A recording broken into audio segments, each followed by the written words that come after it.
ప్రకాశం జిల్లా ఒంగోలు పార్లమెంట్ స్థానానికి పోటీ చేస్తున్న టీడీపీ అభ్యర్థి సిద్ధ రాఘవరావు ఎన్నికల ప్రచారాన్ని ముమ్మరం చేశారు. మొదటిసారి పార్లమెంట్కు పోటీ చేస్తున్న సిద్ధ అసెంబ్లీ నియోజకవర్గాల్లో అభ్యర్థులతో కలిసి విస్తృతంగా ఎన్నికల ప్రచారంలో పాల్గొంటున్నారు.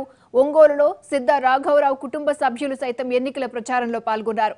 సిద్ధ రాఘవరావు భార్య లక్ష్మీ పద్మావతి, ఆయన కొడుకు సిద్ధ సుధీర్తో పాటు కుటుంబ సభ్యులంతా ప్రచారం చేస్తున్నారు. ఇంటింటికి తిరిగి టీడీపీ పథకాల గురించి ప్రజలకు వివరిస్తున్నారు. ఒంగోలు పార్లమెంట్ నియోజకవర్గ పరిధిలో ప్రజల నుండి విశేష స్పందన లభిస్తోందని సిద్ధ సుధీర్ చెప్తున్నారు. ఒంగోలు పార్లమెంట్ అభ్యర్థిగా మా నాన్నగారు అయినటువంటి సిద్ధ రాఘవరావు గారు తెలుగుదేశం పార్టీ తరఫున పోటీ చేస్తున్నారు. ఈ పార్లమెంటరీ కాన్స్టిట్యున్సీలోని అన్ని అసెంబ్లీ నియోజకవర్గాల్లో ప్రచారం చాలా ఉధృతంగా జరుగుతూ ఉంది.